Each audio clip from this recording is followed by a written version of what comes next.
할렐루야. 소만TV를 찾아와 주신 여러분 모두를 예수님의 이름으로 축복하고 사랑합니다. 저는 오늘 요한복음 4장 46절 이하의 말씀을 중심으로 하나님의 노크 소리라고 하는 제목으로 은혜를 나누고자 합니다. 오늘 본문에 기록된 표적은 요한복음에 나타난 7개의 표적 중에 두 번째 표적입니다. 소만TV를 통해서 여러분하고 나눌 때는 7번째 표적으로 제가 오늘 소개하겠습니다. 여기서 표적이란 말은 세메이온이라는 말을 번역했다고 제가 지난번에 말씀을 드렸습니다. 이 세메이온이라고 하는 말의 뜻은요, 사인입니다. 즉 하나님의 뜻을 드러내주는 계시라 이런 말인 것이지요. 요한복음 20장 30절에서 31절에 보면 요한복음을 기록한 목적을 이렇게 밝힙니다. 예수께서 제자들 앞에 이 책에 기록되지 아니한 다른 표적도 많이 행하셨으나 오직 이것을 기록하면 너희로 예수께서 하나님의 아들 그리스도였음을 믿게 하려 함이요 또 너희로 믿고 그 이름을 힘입어 생명을 얻게 하려 함이니라 하셨습니다. 그 말씀 안에서 오늘 본문을 좀 이해할 필요가 있습니다. 오늘 본문에 등장하는 사람은 당시 갈릴리 지역을 다스렸던 헤롯 안티파스 왕의 신하였다고 알려져 있습니다. 그러나 그 사람은 자기 아들로 인해서 집안에 큰 어려움을 겪게 됩니다. 위기를 만나게 됐습니다. 그 집의 아들이 무슨 병인지 혹은 얼마 동안이나 앓았는지 알 수는 없으나 죽게 되었다고 소개되고 있습니다. 왕실의 고관이었던 그의 신분도 죽어가는 아들에게는 아무 소용이 없었습니다. 그에게 예수님이 지금 가나에 와 계시다는 소식이 들려집니다.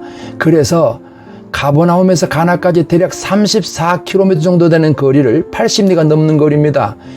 무조건 달려왔습니다. 가버나움에서 가나로 가는 길은요, 등산을 하듯이 걸어서 올라만 가야 하는 그런 험한 길이었고 당시 이틀 길이었다고 합니다. 이 사건을 통해서 오늘 독자된 우리에게 주시는 메시지가 무엇일까요? 그 첫째입니다. 인생의 위기는 나를 부르시는 하나님의 노크라는 것입니다.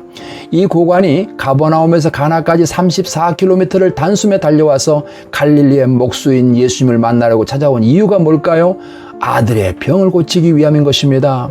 아들이 죽어가는 모습을 속수무책으로 바라봐야 하는 애비의 심정을 한번 입장을 바꿔놓고 생각해 보십시오.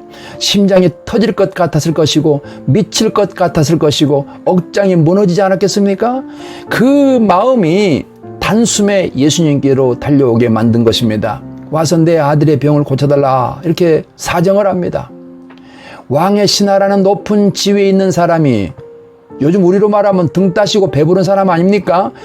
이런 사람이, 이런 자식이 위기에 처한 이런 급소를 가격당한 상황이 아니라면 예수님을 찾아오겠습니까? 예수님에 대해서 거들떠나 보겠습니까? 오늘 우리들도 그랬잖아요. 너무나 다급하니까 체면이고 계급이고 뭐고 다 버리고 지금 달려와서 사정을 하고 있지 않았습니까? 아들이 죽어가는 이 엄청난 불행은 그 아버지로 하여금 지위 체면을 다 뒤로 하고 예수님을 향하게 했습니다. 바로 이것이 귀한 것입니다. 스티브 카파라라고 하는 사람이 단련된 철과 가치라고 하는 책을 썼어요. 그 책을 이번 주에 제가 좀 읽었습니다. 무수한 성경의 인물들과 또한 이 책에 기록되어 있는 인물들은요, 커다란 고난을 겪었던 사람들입니다. 그런데요, 이러한 고난과 시련이 그 인생에서 결코 우연이 아니었습니다. 이것은 철저히 계획된 일이며 그 계획을 만드신 분은 하나님이시라는 것입니다. 하나님은 하나님의 뜻을 행할 아주 특별한 계획을 가지고 우리 인생을 부르셨습니다. 그리고 그 계획을 이룰 수 있도록 우리 영적 성장을 하게 하십니다. 이것이 오늘 우리에게는 고난이고 환난이고 역경이라는 것입니다. 찰스 스펄전은 이렇게 말합니다. 거대한 영혼은 커다란 고난을 통해서 만들어진다고 했습니다. 우리가 불같은 고난과 역경 가운데 있다 해도 모든 것을 다 잃어버린 것처럼 보여도 사실은 그게 아닙니다. 하나님은 우리로 하여금 우리를 부르시고 세우신 목적을 이루어갈 수 있도록 우리를 준비시키고 있는 것입니다. 무엇보다 중요한 것은 우리 자신의 한계 상황 속에서 하나님을 가까이 할 수 있게 되고 하나님과 동행하는 삶을 배우게 되고 진정으로 하나님과 친밀하게 지내는 것이 무엇인지를 알게 되어서 믿음의 사람으로 세워진다는 것입니다. 고난의 문제의 핵심은 우리를 죽게 하거나 괴롭히기 위한 것이 아닙니다. 그 고난을 통해서 우리를 다루시는 하나님의 특별한 계획이 있는 것입니다. 영국의 지성인이자 변증가였던 C.S. 루이스는 고통의 문제라는 책에서 이렇게 말합니다. 사람에 따라서 무서운 일이 일어나기 전에는 하나님께 귀 기울이지 않는 습성들이 있다. 그래서 고난이라는 확성기를 통해서 정신 차리게 하고 잠자는 자를 깨워주고 죄악에 묻혀 사는 자를 방향을 돌이켜 하나님을 향하도록 한다는 것입니다. 바로 그렇습니다. 성경은 우리에게 이것에 대해 중요한 교훈을 가르쳐줍니다. 시편 119편 67절에서는요. 고난 당하기 전에는 내가 그릇 행하였더니 이제는 주의 말씀을 지키나이다 했고요. 71절에서는 고난 당한 것이 내게 유익이라 이로 말미암아 내가 주의 율례들을 배웠다고 말씀합니다. 고난이 유익이라는 것이지요. 마음을 닫고 하나님께로 돌아오지 않던 사람이 고난을 만나면 돌아오게 됩니다.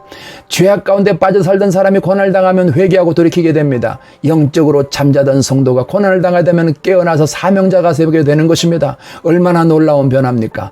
고난을 안 당하면 이렇게 될 수 없어요. 어려움이 와서 고난이 와서 위기가 와서 주를 바라보게 됨으로 변화되었던 것이죠.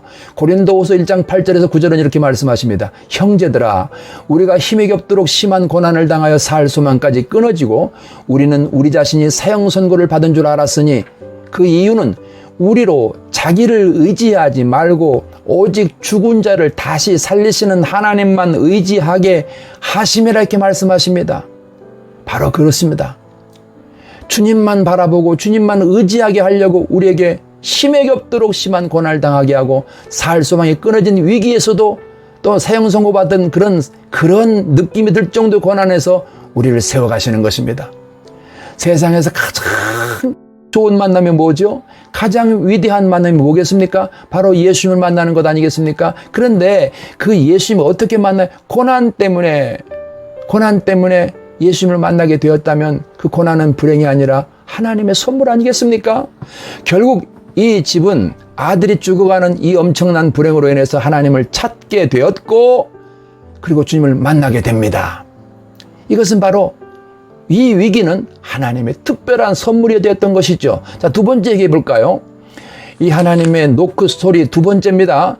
이 사람의 자식 질병에 대한 하나님의 생각은 따로 있었다는 걸 아셔야 됩니다. 요한복음 4장 48절에 보게 되면은 예수께서 이르시되 너희는 표적과 기사를 보지 아니하면 도무지 믿지 아니하리라 하셨습니다. 왜 이런 말씀을 하실까요? 이 말씀의 의미가 뭐겠습니까?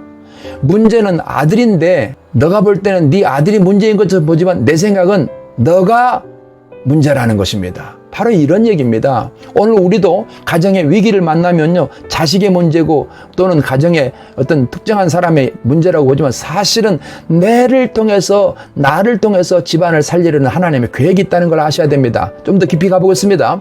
예수님은 그 아들의 상태는 묻지도 않습니다. 아예 위로도 없습니다. 개념치 않습니다.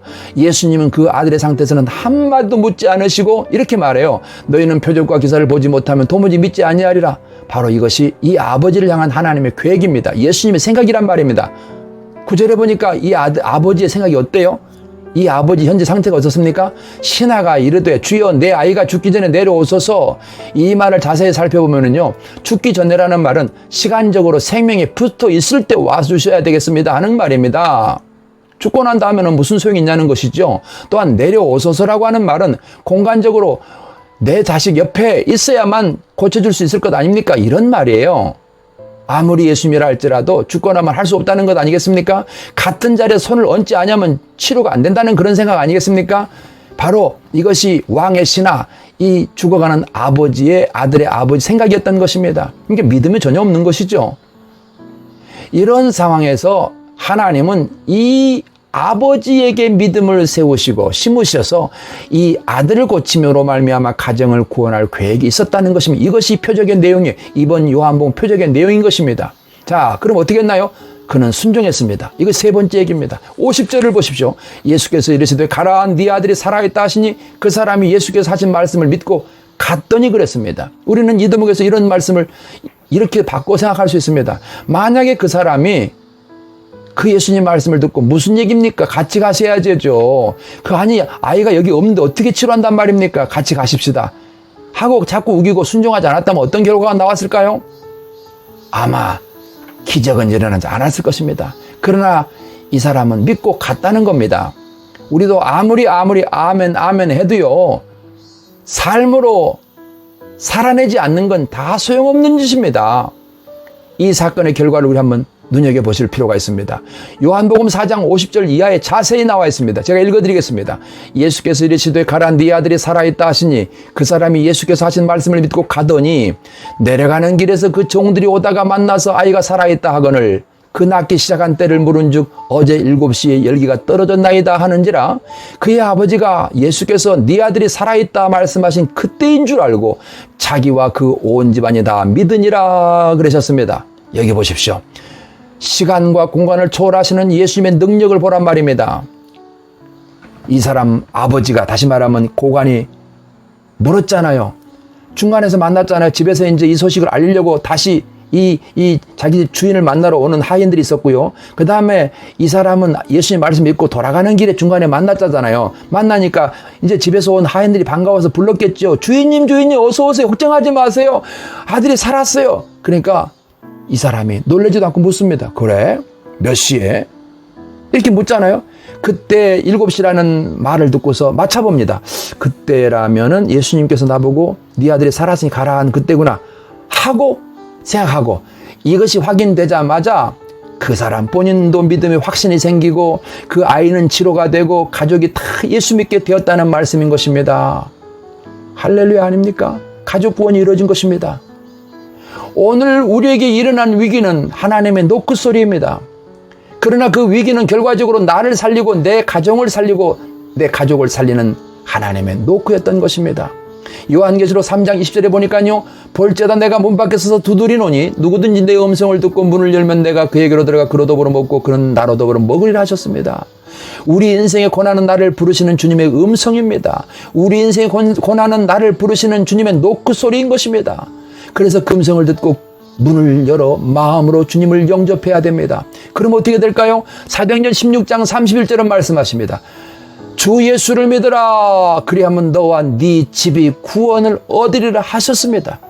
이 방송을 들으시는 사랑하는 모든 주의 권속 여러분, 바로 이것이 하나님의 노크입니다.